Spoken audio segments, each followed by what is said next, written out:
Welcome in, ladies and gentlemen. I'm your host, Fernando. Joining with me today is my great co-host, Mr. Gary, back on his phone. Sorry, I had to mention the phone. But hey, it works. The service works. And some news. The Celtics have won the NBA championship.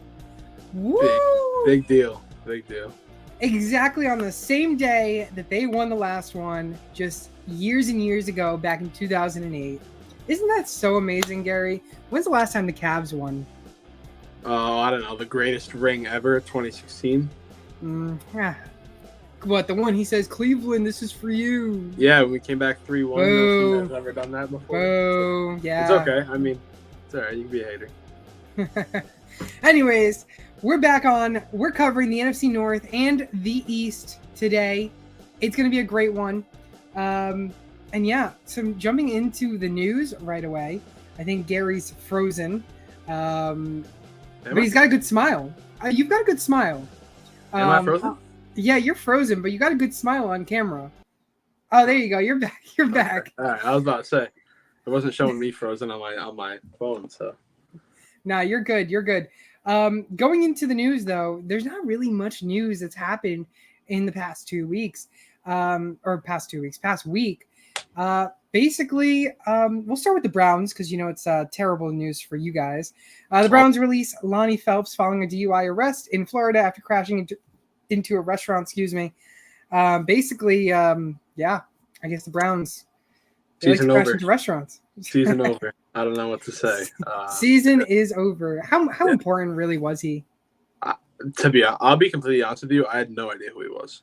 Oh, okay. I'm glad we're on the same page then. Yeah, no, I genuinely no idea who he was, but it just sounds like a early 2010s Browns event.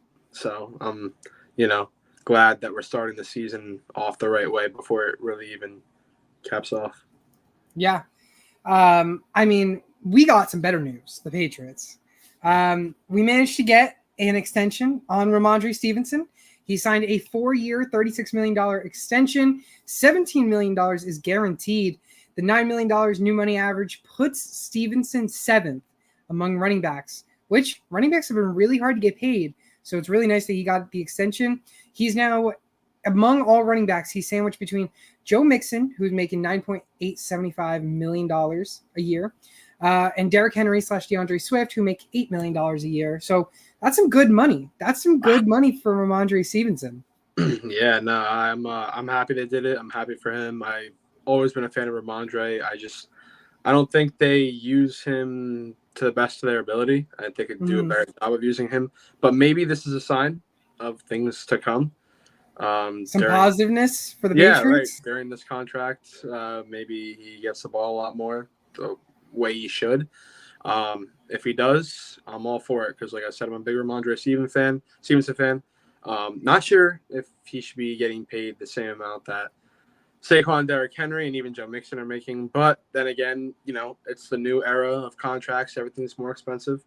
So, we'll see how that goes.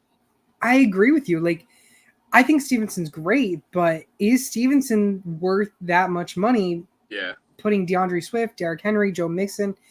I mean, I don't think Stevenson's worth all that much. But again, they want to lock him up for a future long-term deal. Maybe hold your running back because running backs are hard to find. He's pretty good. I just think him and Zeke were a great 1-2 punch, and I really thought the Patriots were going to bring Zeke back. Yeah, I agree. I liked what I saw from both of them. Zeke was a great receiving back, and I think that he's going to do good things for the team that he's going back to. We'll talk about him a little bit later, so stay tuned. Yeah, I mean, that's pretty much all we got for notes around the league. Gary, you got any? Off the top of my head, no. I really didn't see anything. Well, let's jump right into it. Gary, I'll ask you this time. Where do you want to start in the NFC? So we got, the East and the North? Yep. East and the North, where do you want to start? All right, we'll start with the North. All right. Oh, okay. Going with the North, the heavy hitters. Yeah, I think we should start off with a bang. And I think let's go with your guy. Let's go with your boy, Mr. JJ McCarthy. Yes. Why not? Yes. Let's go with them. All right, so you want me to start? I'll start. I got Sure, you. feel free. I want to hear about Jason McCarthy. Oh God. Well, so this is what I did. I ended up giving a 25-75 split. I think Sam Darnold will get a good amount of work in the beginning, and I think they'll switch to JJ McCarthy afterwards after realizing that he's not going to be that he's not that good. Yeah. He's not good. And so Sam Darnold maybe lasts 4 games, maybe 5 max. And then you switch over to JJ McCarthy. I have JJ McCarthy finishing 26-10 with 3,200 yards, which is not that good, I will say. But again, he didn't start the season as the starter. He would finish the season with 248 fantasy points, which is good enough to be a QB 17 still. I was more lenient. Really? You gave him more stats? Barely. So you said 26-10 on the split? Yep. Okay, so I went 26-12. I gave him about 150 more yards than you did. Okay. And I gave him some rushing with 3 rushing touchdowns. So I have him finishing at 251.7. It's probably right around where you had him, good enough for QB 16 of last year. So yeah, not great, but I mean, he's a rookie. Right, he's a rookie, and I have the exact same thing actually. A 75-25 split with Darnold. So, well, the thing is I want JJ McCarthy to win Rookie of the Year. I just don't see it happening because it looks like they're favoring Sam Darnold a lot, and that's the only concern. If they do start Sam Darnold right off the bat, then the concern is that Sam Darnold's going to start. He's going to get a lot of snaps in the beginning, and then they'll switch to JJ McCarthy. And I just don't see him where there's a way where he can win Rookie of the Year like that. Yeah, I agree. I completely agree. Let's go into the running backs. There's only one running back that's important. That's Aaron Jones. I have him finishing with 258 fantasy points, which is pretty good. He finishes as the RB7. He's back in the top 10. I think there's not any running back depth that can help them. Like I even have Ty Chandler getting over 100 rushing attempts, barely, but he still doesn't go over 100 fantasy points this season. Yeah, I have him at 245.2, good enough for RB10. I actually have Ty Chandler getting both rushing and receiving work, so I have him at 130 points. Okay. But I still don't think it's going to be of any fantasy relevance unless Aaron Jones, who sometimes gets hurt during the year, he comes in and has a big game like he did last year. But yeah, Aaron Jones, I've always been a big fan of him. Packers are always my NFC team growing up. Yeah. So I love Aaron Jones. It kind of hurt seeing him go here, but you know what? I think he's going to be great, and I think that he's going to get so much work from JJ McCarthy.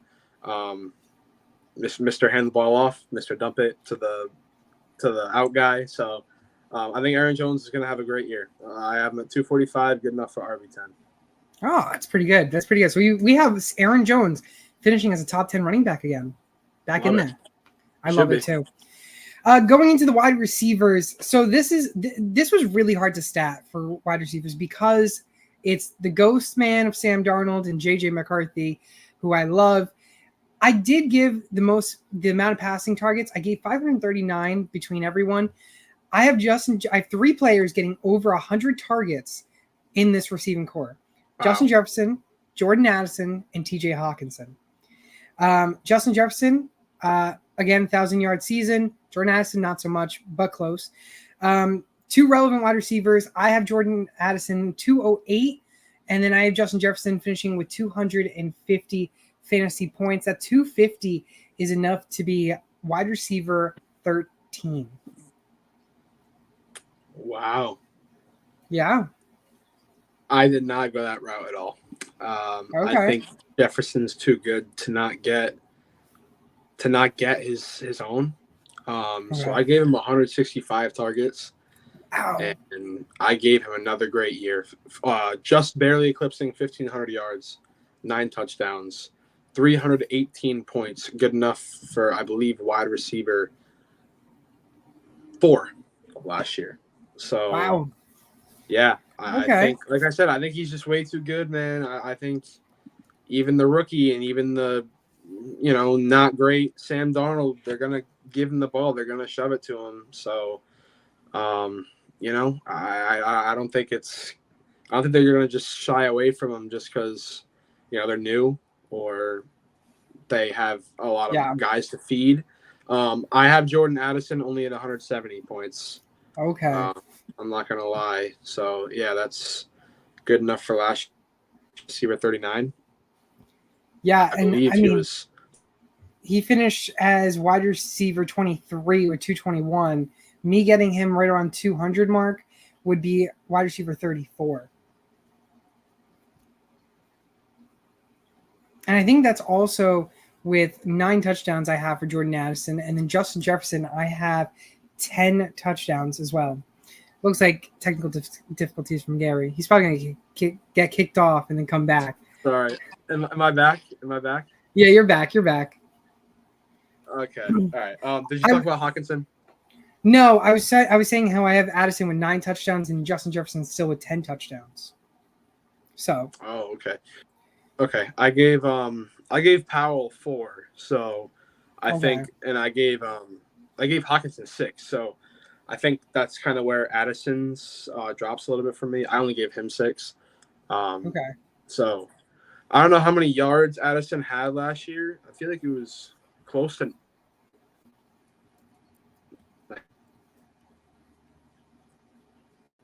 Addison had 911 stats. 911 I only had him yards. at 754.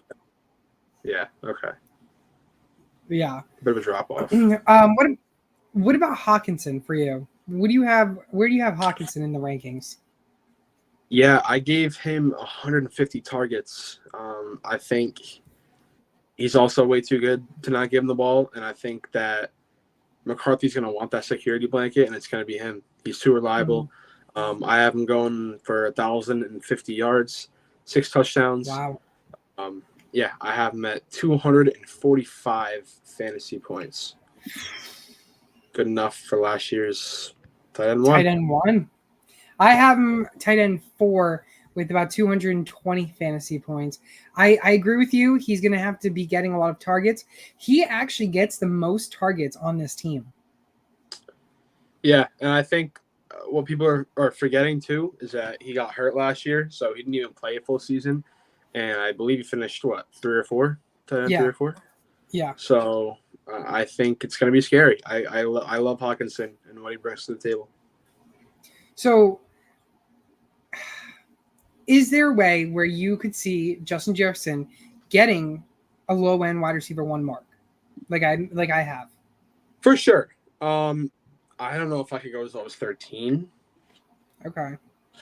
But I would say 8 or 9. Okay. Well, I'll tell you, the wide receiver 8 and 9 finished with 270 something points, roughly. Wide receiver 13 finished with 250. So there is a pretty good difference, about 30 fantasy points difference. Yeah. So let's move on to the next NFC North team. Gary, you're leading the show here. I'm having you lead it. Who do you want to go to next? Let's go to the number 1 pick. Oh, the Chicago Bears. Oh, man. Did I not like statting them? Should be a fun one. This should be a fun one. Should be. I did get a 99-1 split, only because usually it's 99-1 split. I do have Caleb Williams. He's a clear-cut starter. He does not eclipse 300 fantasy points, but I do have him close there. It's his rushing ability that helps him. Over 100 rushing attempts. Wow. He finishes with 298 fantasy points, which is good enough to be a QB8, which I actually do not like because I don't like Caleb Williams. Really? No, I don't like Caleb Williams, but they're going to have to pass it. And I only have him getting 3,800 yards and 28 and 11. All right. Well, I have him just going over 4,000. So okay. I'm at 4,006, 31-14 split. I didn't give him as many rushing attempts. I only gave him 60. Few Okay. touchdowns. So I finished with 307, 307.4 to be exact. Good enough for Oh, last year's quarterback 6, Brock Purdy. I think that the offense is just too loaded for him to not succeed.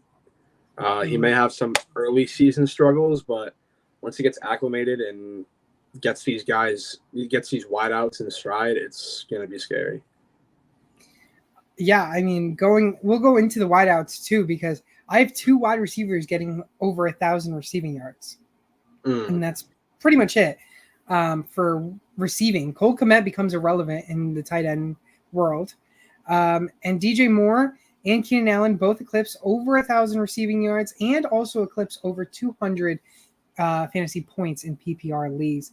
DJ Moore leads the squad though with 242.8 fantasy points, which is good to be the wide receiver 16. Last year he finishes the wide receiver 6. This year will be 16. Yeah, I kind of went the same route. I have both of them eclipsing 200 fantasy points as well. I don't have Keenan Allen at 1,000. I have him at 960. I just think it's possible that he misses a few games because he normally does.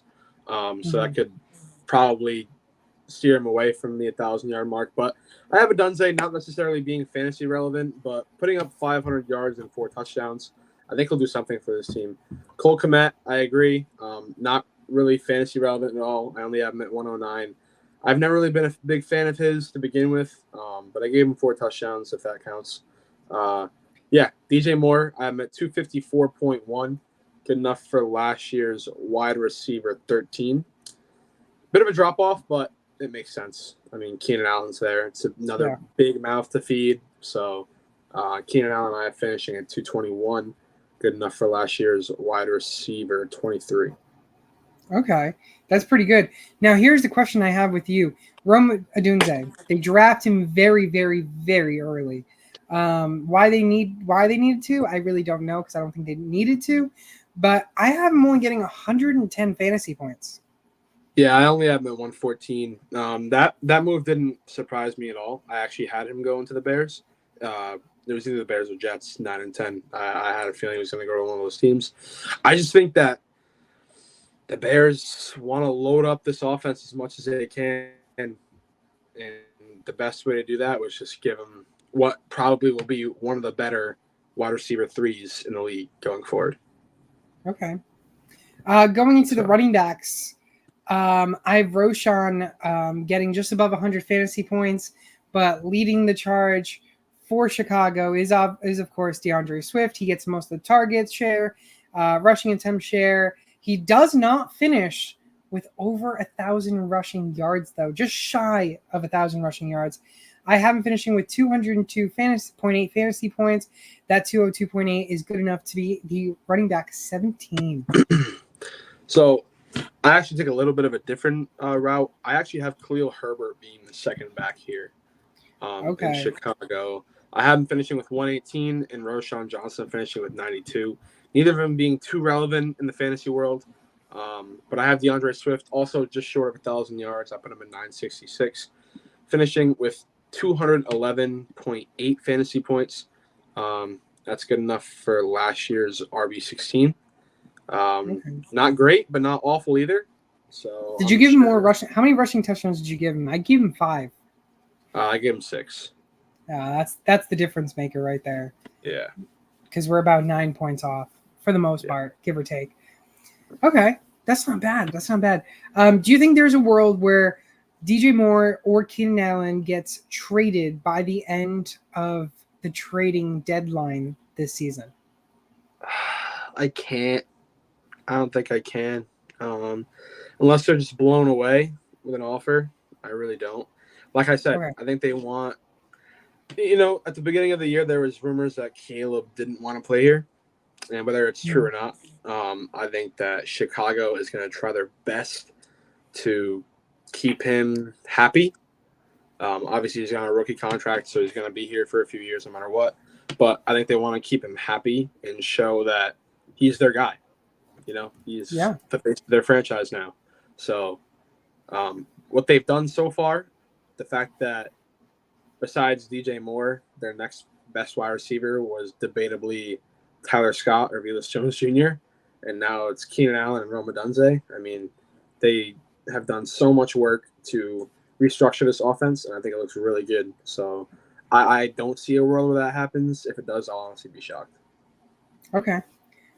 I like it. I think if there's a world where it is a player that gets traded, it's DJ Moore, only because they want Rome Odunze to be the number one guy, Keenan Allen number two, or vice versa, kind of sort of thing. But yeah. But the fact that they also have Cole Kmet and Gerald Everett, that's two decently good tight ends. So I just think there's too many mouths to feed that would make really anyone relevant besides Moore or Allen. And then obviously DeAndre Swift. Yeah, I completely agree. Going on to the next NFC North team. Gary, take it away. Do you want Mr. Green or do you want Team Blue? Yeah, we'll go with my Packers. Why not? Okay. All right.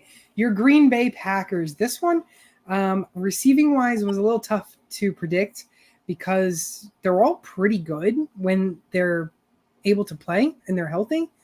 But I'll tell you what, Jordan Love, I have him getting completely 100% of the QB pass percentage. Don't really see a world where they'll have to split it, obviously. He does get 4 rushing touchdowns this year. 45 rushing attempts, 221 yards, 4,600 passing yards just about. He goes 42 touchdowns, 14 interceptions. He is great. He's a great quarterback. Green Bay has a franchise quarterback of the future again. Sad to say, wish the Patriots could have done the same. But he finishes with 371.5 fantasy points, good enough to be the QB3. I love it. I wasn't so generous, but I went 341.4. I have him just eclipsing 4,700 passing yards, 35-13 split.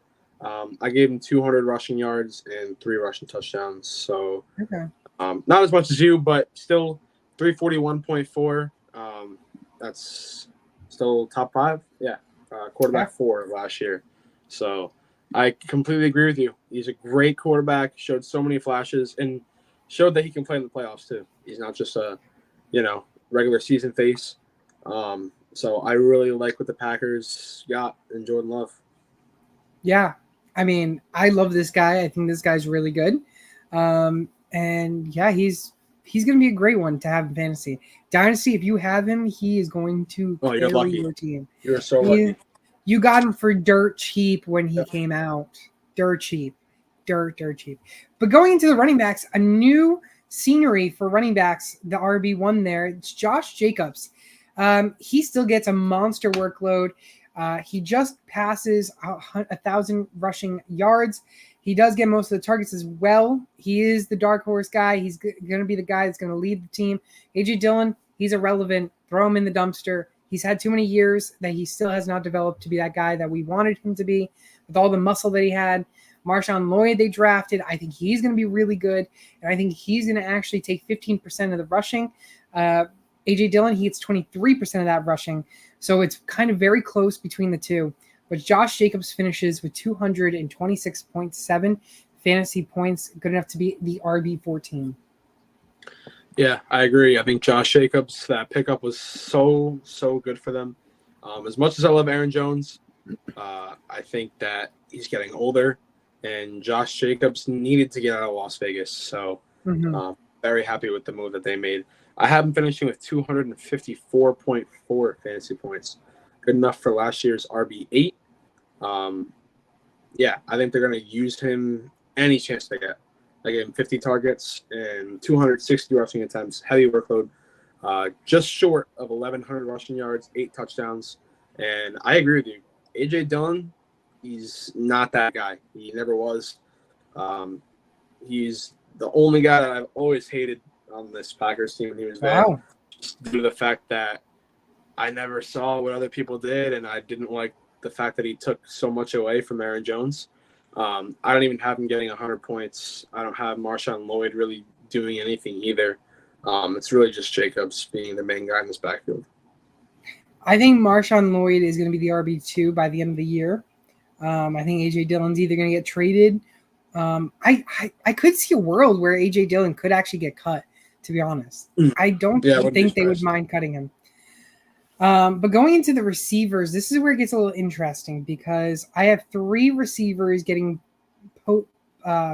plus 95 targets. And the guy is technically the wide receiver 3 on the depth chart. Jaden Reed, he leads the charge on this team. He finishes with 238 fantasy points, 238.8 fantasy points, which is good enough to be the wide receiver 16. I think Jaden Reed is really, really good. He finished last year as a wide receiver 25. He's good. I love Christian Watson, and he just needs to stay healthy. But other than that, I mean, Jaden Reed's going to be that guy that Jordan Love loves the most out of this team. Yeah, I wouldn't be surprised that I gave Watson the benefit of the doubt. I gave him 900 yards. That's leading this team for me. I actually don't have a single one of these guys going over 200 fantasy points. I don't. But I have 4 going over 150, if that counts for anything. I think all 4 of these guys are going to split the ball very well. Dontavian Wicks, too? I do. I really think he does. I gave him 730 and 4 touchdowns, 151 points. Jaden Reed, Dobbs, Watson, the other 3. So, yeah, I have Christian Watson with 891 and 7 touchdowns. That's good enough for 190.1 fantasy points. Not really relevant. Good enough for wide receiver 35 of last year. So, I don't know if any of these guys, in my opinion, I'm going to be jumping at to draft, but I think Jordan Love is just going to be so good, and no matter who he gets the ball to, they're going to produce. Yeah, I mean, they're going to produce, but they're going to be the guys that are going to be like the boom bust type of guys. And I'm going to be honest with you, and I think you'll agree with me too, Gary, that in fantasy football this year, every single person should stay away from all the receiving players for Green Bay this season, except for Josh Jacobs as a running back. I agree, yeah. I'm just looking at these numbers right now. I gave Christian Watson 7 touchdowns, Dobbs 7 touchdowns, Jaden Reed 6, and Wicks 5. So yeah, it's like none of these guys have eye-popping numbers. Very solid. I'm happy with 7 touchdowns, wide receiver 2, and 5 as a wide receiver 4. But at the end of the day, none of them are going to be able to be relied on enough, I feel like, to play them week by week.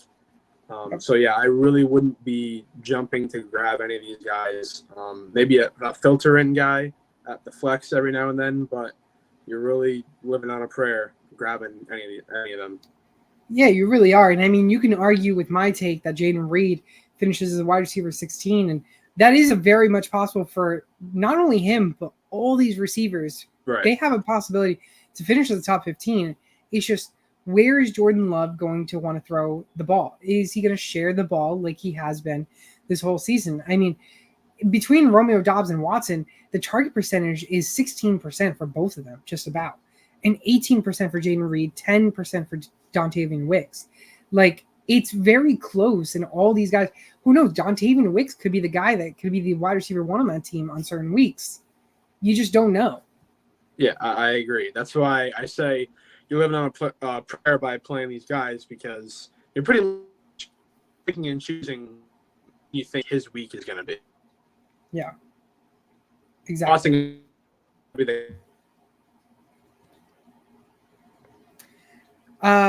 For tight ends, obviously we have to talk about tight ends. Luke Musgrave, you're good. Luke Musgrave, he's irrelevant. Doesn't even surpass over 100 fantasy points for me. Yeah, I don't have him doing that either. I didn't even give him 400 yards, 2 touchdowns, nothing. Okay. Well, let's go on to Team Blue, the last team in the division, the Detroit Lions, to round out the NFC North. And Gary, I don't know about you, but doing this team was the easiest team to chalk up because of the fact that this team is completely the same for the most part. I mean, the only difference really was, I think, Traquan Smith coming in, and that's pretty much it. He's got connection problems. It's okay, though. But literally, the team is just completely the same. It's so hard to find a team that has exactly the same that they built last year into this year, keeping the players and all that. But I'll start with Jared Goff. Jared Goff, I have him surpassing 300 fantasy points once again. He gets just shy of 5,000 receiving yards and the 5,000, passing yards, 37 passing touchdowns, 11 interceptions. He finishes with 341 fantasy points to make him good for QB4. And last year he finished with 302, being good enough for the QB7. I'm sorry, Freddie. Can you hear me? I can hear you. You have a black screen though. Yeah, I know. I don't know what's going on. It was my phone's been working the past couple of shows, but I guess not today. Not today, I guess. But you can keep going. I mean, what do you got for Jared Goff? I think Goff has another great season. I really like what he's done so far in Detroit. I have him surpassing 4,700 yards, 34 and 13 split. I have him finishing with 314.2 fantasy points. That's good enough for last year's QB6.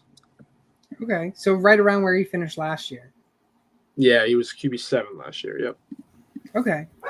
And now for running backs, obviously David Montgomery, Jahmyr Gibbs, both really good running backs. I have them very close to each other on the rushing attempts. I have both of them actually surpassing 1,000 rushing yards.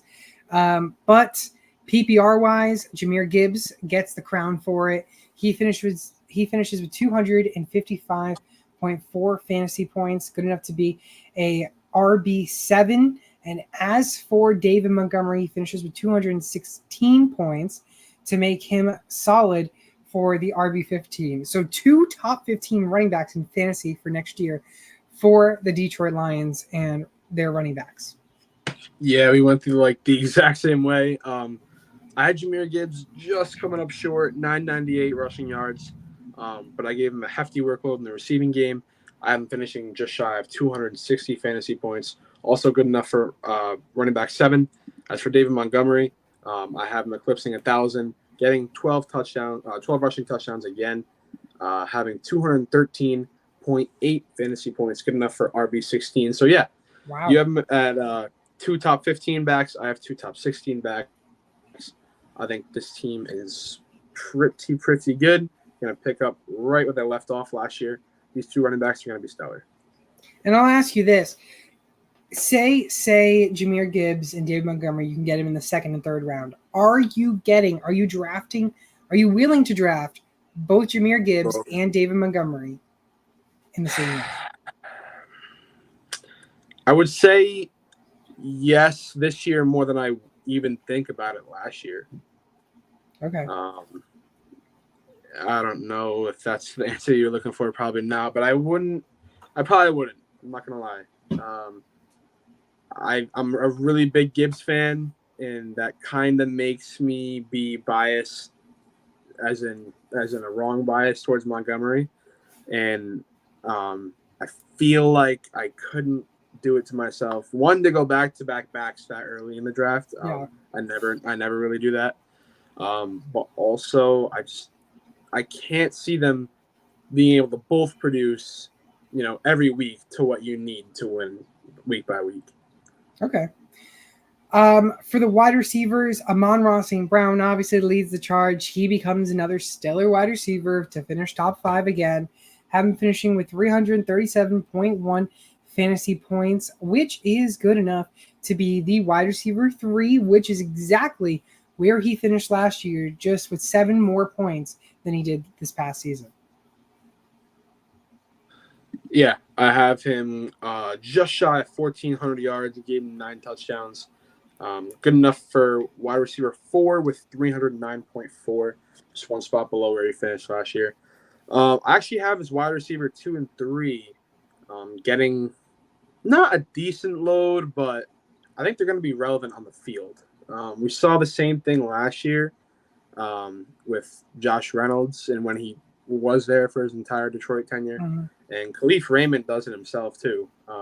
He just randomly has these big chunks of yardage and decent games during the season. I think Jameson Williams is going to step up and I have him going for 520 and 5 touchdowns, getting a little bit of rushing work because they mix that in every now and then. I have him finishing with 130 points and Khalif Raymond with 128. So neither of them being fantasy relevant at all, but I think that's kind of where those points will be taken out of Amon-Ra St. Brown's total. As much of a fan I am as for him. So I actually have Jameson Williams finishing as a wide receiver 38, which is a wide receiver 4 flex play type of guy. He actually has 740 receiving yards and 7 touchdowns. Did give him 5 rushing attempts. I was never a big Jameson Williams believer, but I think if there's any year to step up with Josh Reynolds being gone and not having that Jared Goff wide receiver 1 that he's always loved to throw to besides Amon-Ra, Jameson Williams has to step up, and this is the year to really prove it. Yeah, I completely agree. I think that I have him at 520. It can be both low and high. I don't think you really know what you're going to get with Jameson Williams. But I completely agree with you. That's exactly my thought process. I think that with the departure of Josh Reynolds, he's got to step up, and I think that he will. Now, what about Sam Laporta? He finished as a tight end 1 last year. Do you have him finishing as a tight end 1 once again? I don't. I think that he was a great tight end last year. And I think that he's going to reciprocate it this year, but not to that extent. I have him 830 yards, 8 touchdowns, good enough for 210.5. That is last year's tight end 5. Gary, your information that you're giving right now is as good as your Wi-Fi connection. Oh, no. Because I have Sam Laporta finishing as a tight end 1 once again, just surpassing 1,000 receiving yards with 1,008, getting 12 receiving touchdowns, and getting that tight end 1 solidified for him, the new generation of tight ends. Sam Laporta, 268.8 fantasy points. Wow. He's good. So he's good. He is. He is a great player. You don't like him. You don't like Sam Laporta. I do. I drafted him last year. I did. And he needs to be tight end 1. Travis Kelce is not the guy anymore to be the tight end 1. That's not who I have. That's not who I have as my tight end 1. It was Hawkinson for this year. It's okay. I don't think that's a bad take whatsoever. No, it's not a bad take. Hawkinson is pretty good. I don't think Laporta being tight end 1 back-to-back years is a bad take either. I could 100% see it. But I just don't think it'll happen, to be completely honest. I get it. Let's jump into the NFC East. But before we do that, I'm going to talk about some of our sponsors. Got to talk about some of our sponsors while Gary maybe tries to get his camera back in to the stream. Again, if you haven't done so already, go to Underdog Fantasy. Use that code SportsTimeHQ. They're going to match your first deposit up to $100. And let me tell you about Trophy Smack, because Trophy Smack, do you see this trophy right here? That came from Trophy Smack. That is maybe about, I want to say like 2.5 feet tall. TrophySmack.com/TrophySmack.com. It came in that box right there. And I have another box right here, TrophySmack.com/SportsTimeHQ. It's something that I'm not opening just yet. I just graduated college, so I'm going to have that as my graduation gift for myself. But they do give a lot of offers. Go get yourself a trophy. Go get yourself a ring or a belt. I have 3 rings from Sports Time HQ.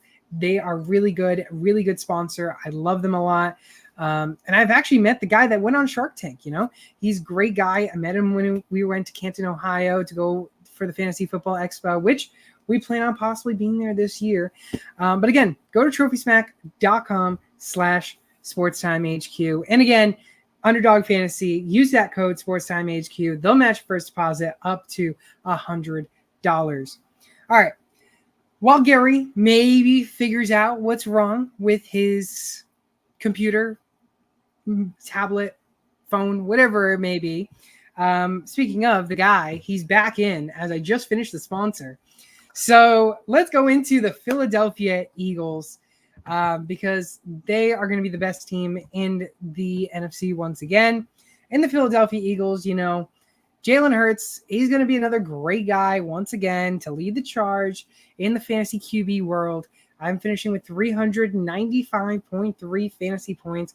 Does only get 29 passing touchdowns, but he gets 12 rushing touchdowns, almost getting 1,000 rushing yards, 758, just surpassing 4,100 passing yards.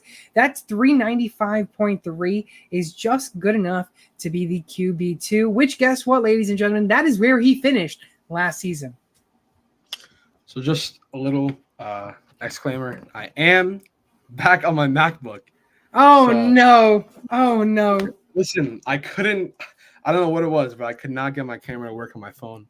So we are just going to give this a shot and see how it goes. But I have Jalen Hurts just shy of 4,000 passing yards, 28 and 11 split. I gave him 11 touchdowns rushing as well. I have him finishing with 377 fantasy points. Good enough for yet again QB2. Okay. Now, what about the running backs? What are we looking at for the Saquon Barkley, the new guy in town? I've actually never been a fan of Saquon, and that's just. Oh my God, you're gonna underscore him. No, I didn't actually. At least from what I think. Maybe you might disagree with that, but I've never been a fan of Saquon. It's partly due to the fact that he's always hurt. But maybe there was a part of him that also just didn't want to play in New York, so he got out of there. And what I have him doing is eclipsing 1,000, just short of 1,100. I gave him 1,097. 7 rushing touchdowns, 400 receiving yards, and 2 touchdowns. So I gave him 250.4 fantasy points. Okay. Good enough for RB8. Now, I don't think that's undervaluing him at all, but let's see what you have to say. Well, I have him finishing as the RB4. Very, very similar, actually, sort of to you. 1,109 rushing yards, 416 receiving yards, 2 receiving touchdowns, 9 rushing. And that's where I got the 275.6. All right. I mean, it's not awful. Again, I mean, I said this, I believe, last stream.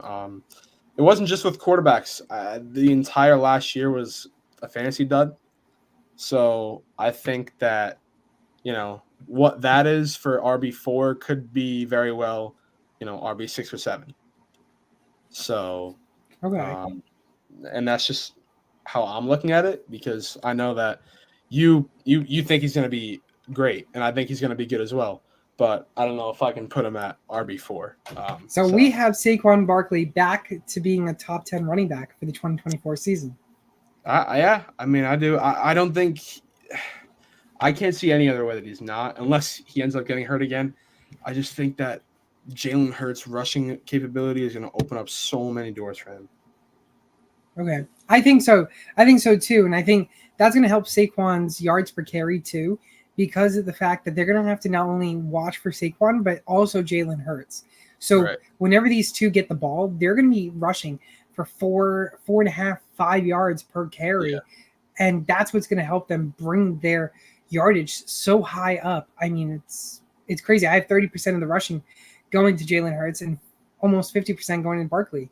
Kenny Gainwell, Will Shipley. Will Shipley would love to have him keep going up, but it's tough to have him when Saquon's there. And then Lou Nichols, not really anything there. Yeah, no, I didn't give Shipley or Nichols anything really. I actually gave Gainwell 100 carries. Okay. I gave him 63. Yeah, he's been there for a little bit. I don't think they're just going to shy away from him. So I gave him 400 yards and 2 touchdowns. Nothing fantasy relevant, but he'll get some carries. Okay. For the receiving, I have 2 players surpassing 1,000 receiving yards and over 200 fantasy points. A.J. Brown and, of course, Devonta Smith. Whoop-de-doo. What a surprise to everyone. I know. You guys didn't expect these 2 to be the guys I named. But A.J. Brown, 274.4 fantasy points. That 274.4 is good enough to be the wide receiver 9. Last year, A.J. Brown finishes the wide receiver 5. So just a little bit less, but still a top 10 wide receiver. I don't have that. I'm not gonna lie. I have Devontae Smith just short of 1,000. I have AJ Brown at 1,200. I have Devontae Smith at 980. Both get 7 touchdowns. I just think that with the addition of Saquon, he's going to get a lot of pass catching ability, and I think they're also going to run just a lot more just due to the fact that he's there. So much of a better runner than DeAndre Swift. So, like I said, I don't have both of them over 1,000. Very close, though. I have AJ Brown at 253 fantasy points. Good enough Okay. for last year's wide receiver 13. Devontae Smith only at 207. Good enough for last year's wide receiver 30. Really? I have Devontae Smith with 226.6. That 226 is good to be the wide receiver 21. And he finished at wide receiver 19 last year. Yeah, and I think that people look at the name and the position and kind of get giddy when it comes to him, I think, because he is an outstanding talent. But let's be honest. I mean, he's not in the wide receiver 1 position. Yeah. So, he's got a much better guy ahead of him. And I'm not the biggest fan of Goddard, but he's not like a no-name at all. So he's going to get some targets too.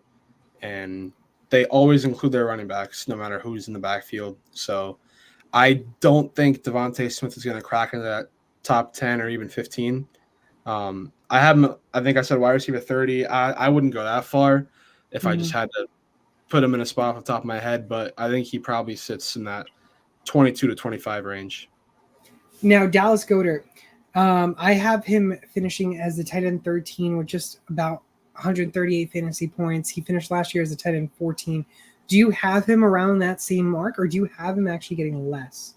No, I do. I have him at 132, good enough for tight end 16. But people always draft him as like, the tight end top 5. Yeah, right, exactly. Yeah, and I never saw it. I never liked him at all. I feel like he always has 2 games where he puts up like 25 to 30, and that's really it. That's carries. I agree with that so much. And he's another 6 points a game the rest of the way. I don't like Goddard. Never liked him. No, I thought a lot of Yeah. people overhyped him when Zach Ertz was there, and the time that Zach Ertz missed is when he kind of excelled, and that was the point. After that, Goddard's kind of just a regular tight end. Hung around, and that's it. Exactly. Good enough to be their tight. Yeah, right. Good enough to be their tight end 1, but that's really it. I have never drafted him ever, and I don't think anybody else should. So, well, we finished in Philly. Let's drive down to Washington and go check out the Commanders team. This one's an interesting one with Jaden Daniels because obviously we now have a new quarterback under the helm in Washington. No more Sam Howell, unfortunately. But I'm curious. Marcus Mariota is there. What was the split that you gave these 2 guys? I gave him a 90-10. Oh my God, I did too. Yeah, I did. So I have Jaden Daniels finishing with 292 fantasy points, and the reason for that is his rushing ability. Had him having 114 carries, 559 rushing yards, 7 rushing touchdowns. That 292, it's a top 10 quarterback right there. 292 is good enough to be the QB 9. Yeah, I'm in a similar spot. I gave him 283, good enough for QB 11 of last year. 37,500 passing yards. I mean, it's okay. I mean, you're coming as a number 2 pick to a team that's got talent. Let's not lie. I mean, yeah, they're not like bums, Like McLaurin's always been so underrated in his career. Dotson isn't a bum either. He's a great player. And I think that Luke McCaffrey in a few years can be something. A sleeper. McCaffrey, go get that guy because Luke McCaffrey is going to thrive. I think he's going to be a solid player. Maybe not right away, but I think he's going to be a solid player. Like I said, 3,768 yards, 23 and 10 split. I gave him decent rushing, 400 yards and 6 touchdowns. So good enough for last year's QB 11. Okay. I don't know what to think about him. I'm not gonna lie. I think that this team as a whole is just up in the air. So I only have him getting 3,300 passing yards, and he has a 23-14 touchdown to interception ratio right there. okay. So yeah, I wasn't so harsh on the split. Yeah, it's an interesting one. I think he's gonna be a little wild on his interceptions, but he's gonna have to throw it because I don't know if Austin Eckler is that running back anymore. But I will go on to the running backs. He is great. I loved Austin Eckler. He just was overdrafted too high last year, and I said it from the get-go. Love the guy, but now he's overvalued. Austin Eckler, though, he does surpass 200 fantasy points, just barely, but he does, finishing with 207.6 fantasy points. That's pretty good to be the RB17. Last year, he finishes the RB26, but he's back in a new area of new scenery. Brian Robinson's all right, but I only have him getting 135 fantasy points. 735 rushing yards is the most that the running backs get, and that's Austin Eckler. But he gets a lot of receiving work. I hate what I did, honestly.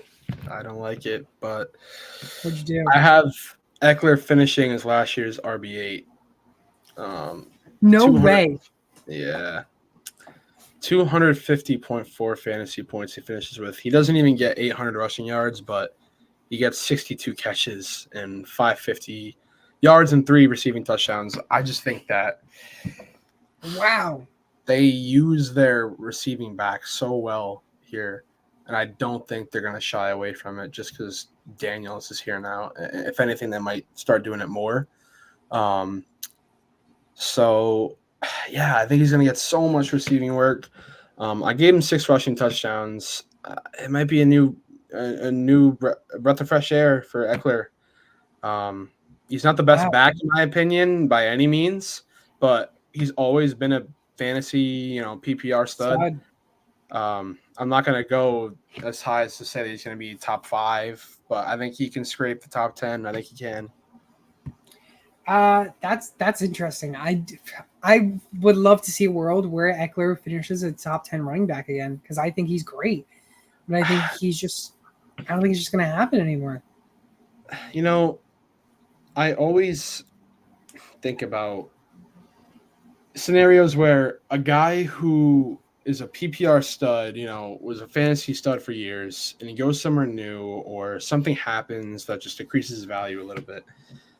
And you see him drop so much. I don't know where he's being projected right now, but I think I did a mock draft not too long ago, and he was like pretty far. And I'm like, I don't know if that's a good spot for him. Like, I think that if you get him where his value is, I don't know off the top of my head, I'm not going to lie. But if you get him like in like the 5th round, like 4th round, I think that's going to be a steal. So right now, I think he's currently being drafted as the RB31. Yeah.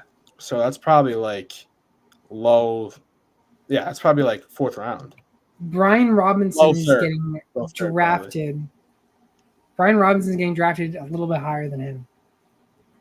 That's crazy to me. And I mean, I think Brian Robinson's a great player. I have them not splitting carries, but I gave Eckler 190 and Brian Robinson 150. Eckler, that comment that he made, I don't know if you saw it, but it kind of ticked me off. He's like, the Chargers wanted a guy that's going to have like 25 carries a game or something like that, and he didn't want to do it. And I'm like, if you're a guy in the NFL, like, why wouldn't you want more? Why wouldn't you want to? The only way I could see him saying that is because of the injury proneness. Yeah, and I understand that, but I feel like this isn't the first time he, thought about this by any means, because he did it for so many years, and he was always so good at it. But now he came out and he said he doesn't want to have that workload anymore. So that teetered my opinion on giving him less than 200 carries. So, yeah, but nonetheless, I have him at 250.4, good enough for last year's RB8. I have Brian Robinson at 172. Still fantasy relevant. Good enough for last year's RB31. Okay. So we have Brian Robinson finishing where Austin Eckler's projection is. Yeah. Yep. Well, let's go into the receiving category. I'm going to combine the tight end and receivers because Zach Ertz is no longer tight end relevant. He doesn't surpass 100 fantasy points for me. But Terry McLaurin, he finishes near the same he did last year. He finishes with 194.1 fantasy points for me. Last year, he finishes the wide receiver 31 with 203.2. With that 194, he finishes as the wide receiver 35. And now, just kind of combining Jahan Dotson, he finishes with 155. Luke McCaffrey, 129. So, again, low-end flex plays for those two. So you didn't even have McLaurin scraping 200? No. Wow. I don't like that. Maybe it's the OSU bias kicking in, but Oh, no. Here we go. I have him finishing with 1,100 yards and 6 touchdowns. Wow. What we saw, college game does not always transfer to the NFL by any means. But LSU produces a boatload of talent. And if Daniels can get McLaurin and Dotson the ball the way that he did with Neighbors and Brian Thomas at LSU, then I think these wide receivers are going to have a field day. I have McLaurin getting the bulk of it. I have sitting at 236 fantasy points. Good enough for last year's wide receiver 16.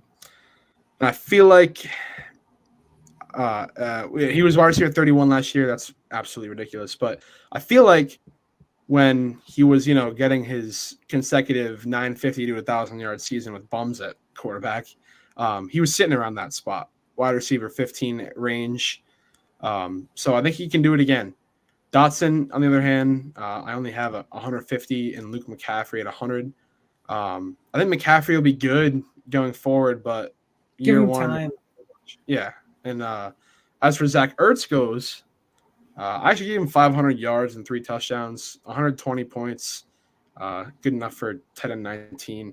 Not really fantasy relevant, but I think it's just my belief. I think that any new quarterback or any rookie quarterback needs a security guy, and 9 times out of 10, it is the tight end. So, jumping back to your McLaurin statement, finishing as the wide receiver 16. Back in 2022, he did finish as the wide receiver 14, so there is a way where he can finish as a top 15, top 16 wide receiver.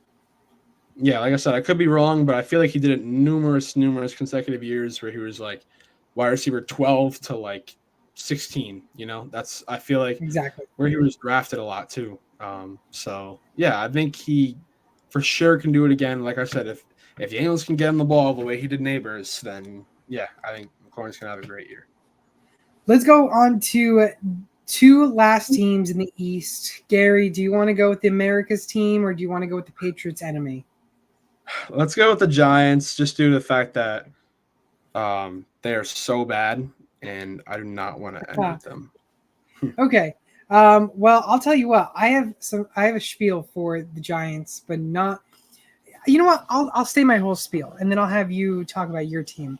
So Daniel Jones and Drew Lock, I have a 75-25 split, but Daniel Jones is terrible. He's going to have only 13 passing touchdowns and 12 interceptions. Drew Lock will have 4 touchdowns, 1 interception. None of these quarterbacks are relevant. Daniel Jones, I have projected to finish 209.4 fantasy points. That 209.4 is just QB 21, which is shocking. But don't pretend like that's good. It's not good. Devin Singletary, we'll talk about the running backs afterwards. It's more the wide receivers I want to talk about. But you know what? I'm going to pause myself. I'm going to hold myself. Gary, what do you want for your quarterbacks? I'm going to keep everyone in suspense. No, that's fine. I hate the Giants. They're just so bad. And as much of being a Browns fan pisses me off, I had to see him win 1 game in 2 years. at least they had some guys that like I looked forward to watching. You know, I feel like the only one single guy that I would look forward to watching is Malik Neighbors, and he just got drafted this year. I don't know. I despise this team.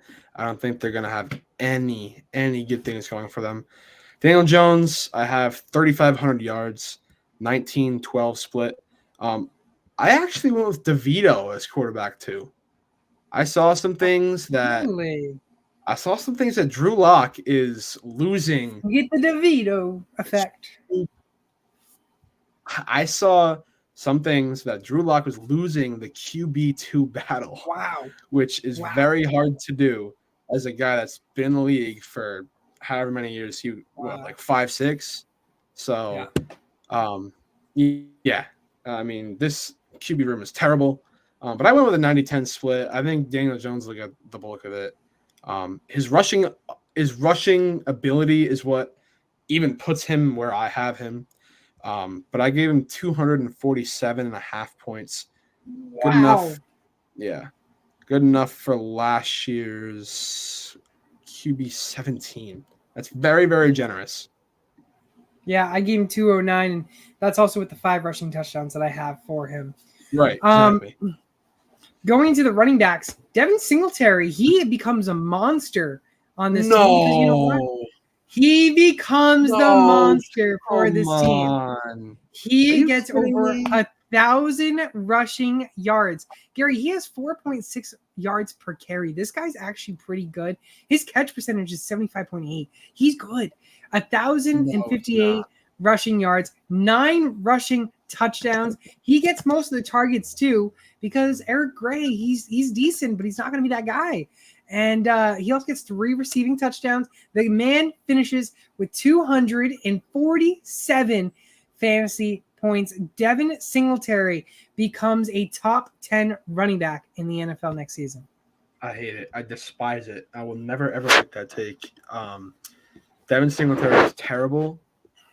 I don't know what you got going on in your head. In Houston, I think he only averaged 4 a carry, and I see him averaging less than that with this abysmal Giants line. Granted, the Texans weren't great either, but I'd rather have their line than the Giants. I gave him 882 and 5 touchdowns, which I figured was actually relatively generous. But he finishes with 186.3 fantasy. Oh my god. Disgraceful. Which is very, very accurate. And that'll put him at last year's RB26, which is what Eckler was last year. Wow, I cannot believe what I'm hearing. I'm not gonna lie. I can't believe it. You know, they're gonna have to stick with the running back game. You saw Saquon do good. They though? They're gonna be losing every game. Well, tough. Then Devin Singletary is gonna get a lot of the receiving. But let's go into the receivers and tight ends. Just a quick spiel. Can we go into agreement that tight ends are irrelevant? Daniel Bellinger, as much as I would love him to be relevant, he's not going to be relevant. Bellinger's awful, and so is the rest of that room. Okay. Wide receivers. Let me go on a little tangent here. The wide receivers, I only have one wide receiver surpassing more than 85 targets. I have Malik Neighbors getting 97 targets. And hear me out. The last time a wide receiver for the New York Giants got above 95 targets was back in 2020 when Darius Slayton got 96 targets. Wow. Let me go into the receiving category for yardage. Malik Neighbors doesn't surpass 1,000 receiving yards. As much as I would love him to, there is no way he does with this team. This team is awful. The last time we had a 1,000 receiving yard player, Gary, can you think of a star-studded guy back in the day that managed to have over 1,000 receiving yards for the New York Giants? For the Giants? I mean, just in a single season? Yes. I would assume it's Odell. Odell Beckham Jr. had 1,052 receiving yards. That was 6 years ago, back in 2018. This team needs to move on from Daniel Jones. Malik Neighbors is being limited by the QB play. But he still finishes with 198 points. Yeah. Wow. We pretty much have the exact same thing there. As much as I despised and wanted to spit all over your Devin Singletary take, you hit the nail on the head with Daniel Jones and Malik Neighbors. Daniel Jones is so bad. They need to move on from him. They've needed to move on from him for the past few years. Yeah, as much as I would love to say that Neighbor goes over 1,000, I don't even have him going over 900. I gave him 870 and 6 touchdowns, finishing with 191 fantasy points. Only good enough for last year's wide receiver 35. He is so good, but Daniel Jones, is not. No, I not. gave him 101 targets, but I put his catch percentage down just A, due to the fact that he's a rookie, so who knows. B, due to the fact that Daniel Jones is just terrible, so I don't really expect him to get the best passes of his life very early in his career. So, yeah, that's that. I have Wan'Dale Robinson being the wide receiver too, slightly above Slayton. I love Slayton. I think Slayton gets a good amount. I have both of them sitting around 130 points, but it really doesn't matter at the end of the day because none of these guys are going to be fantasy relevant. If you're scraping the bottom of the barrel and you want to plug Malik Neighbors in for a flex play, feel free. But I think that I don't know where he's being drafted, but someone's going to pull him out very, very early, and they're going to pay the price for that. So can we come to consensus that anyone on that team that needs to be drafted is either Malik Neighbors or Devin Singletary? Yeah, that's it. I wouldn't draft any of them, to be honest with you. I know that you would draft Singletary. I would stay the farthest away from him. Fair enough. Nobody on this team is coming to my team unless it's a 32-man. So, and even then I'd be hesitant. Good enough for me. Let's finish on with America's team that don't know why it's still America's team since they have not won a Super Bowl since the 1900s. But Dallas Cowboys. Gary, I have Dak Prescott getting over 300 fantasy points, 40 passing touchdowns, 11 interceptions, 3 rushing touchdowns, finishing with 366 fantasy points, which is at 366, good enough to be a QB3. Guess what? He finished as a QB3 last year. People despise Dak, and understandably so, just due to the fact that he's a Cowboy, but he's been my fantasy quarterback for as long as I can remember. He is so good in fantasy, and he goes for such a low price. I don't understand why people are so stupid. But you tell him, Gary. You tell him. I snagged him up last year. I was so happy I did. I have him at 343 fantasy points. Good enough for last year's QB4. I'd be very, very happy if he goes there again because I'm sure he'll be drafted in the QB like 15 to 20 range. I have him going for 4.4 thousand yards, 37-12 split. I also gave him 3 rushing touchdowns. But what I'm really excited to talk about is Ezekiel Elliott. He doesn't hit over 1,000 rushing yards. Sorry. No, I didn't give him that, but he came just shy. He came about 116 shy for me. He finishes with 258.7 fantasy points, which is still really good, and he still becomes the running back 7. I thought I was giving him a good spot. I gave him 11 rushing touchdowns. Wow. Okay. And 70 targets. Love it. I love it. I have him at RB10. I gave him There's not much of a difference there. No, but I gave him 243. I gave him 9 touchdowns, 980 yards, decent receiving work. I think this is his home. They shouldn't have departed, or they shouldn't have cut ties the first time. Preach to the choir. And they did. It was unfortunate, but you know what? They're back. They're reunited. I think he's going to pick up where he left off. Not the top 3 RB Zeke that we saw when he first got to Dallas, but definitely a plug-in, sustainable guy in his second tenure with them. I don't have any of the other backs going over 100 points. Rico Dowdle comes close, but not really anything. Whatchamacallit? For Ezekiel Elliott, can I just say that Ezekiel Elliott is being drafted as the RB36?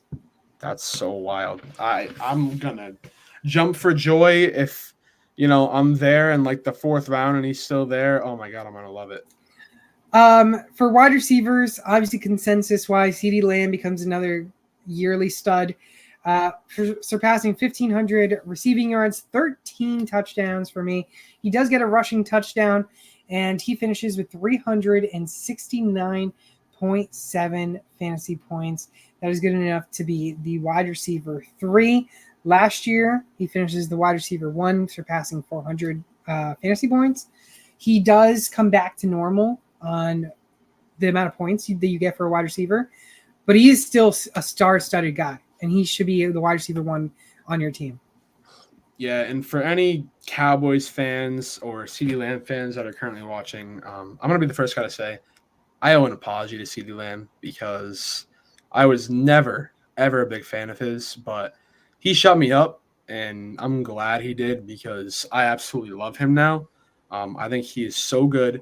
I have him at 378.5 fantasy points, clocking in at wide receiver 2 last year, only under himself, of course, last year. I gave him close to 1,700 yards, 11 touchdowns, almost 100 rushing yards and a touchdown. This guy is as good as it gets at the wide receiver position. I can't wait to watch him next year. Now, for Jake Ferguson, I have him fantasy relevant still. He finished last year as a tight end 9.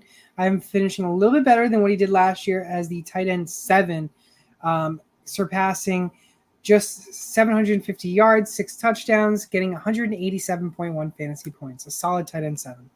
Yeah, that's exactly where I have him. Tight end 7, 193 points. I gave him 806 touchdowns. Yeah, I think that Dak loves his tight ends. So he does. Dalton Schultz. Yeah, he loved Dalton Schultz. He was such an underrated guy when he was there. I gave even the other guys, Schoonmaker and Hendershot, a few targets as well. Not even close to what Ferguson got. I have Ferguson over slightly over 100 targets. But Dak loves his tight ends. He finds them. So I think Ferguson is very much fantasy relevant. Like I said, tight end 7. But I actually have Brandon Cook's decent relevancy. Oh, okay. I have him finishing with just over 190 fantasy points. Good enough for wide receiver 35. So obviously not an everyday guy, but I think that you can plug him in at flex, a few weeks out of the year and get away with it. I was really high on him last year, and he didn't really live up to it, but I think that Gallup's gone, and that's just going to open doors for him. So I like it. I like that take. I only have Brandon Cooks getting 158 fantasy points, which really isn't relevant as much. Maybe like a dark horse sleeper if you want to get him as a boom bust type of flex play, or if you have like 2 flex spots. But yeah, that's all I have for Brandon Cooks. Right. But I like the take. Gary, you got any more news before we close this thing off? I don't. I'm just looking like, of course we haven't closed out the entire league yet, but I'm looking at some of my rankings and some stuff is eye-popping. I don't know about your stuff. It is. We talked about, I remember talking to you earlier before the show started. I do want to say this before we leave. I have Jonathan Taylor, and we're not even done with, the league. We still have 2 divisions left, which both have some solid running backs in them. So he will be moving down. Right now, I have him at RB23. Wow. I'll tell you what. Crazy to me. I have Jonathan Taylor as the RB13. But do you know who's the RB12? Who's that? Devin Singletary. Oh, my God. That's how we end it. That's a great way to end it because that is just going to leave a sour taste in your mouth. Wow, that is beyond me.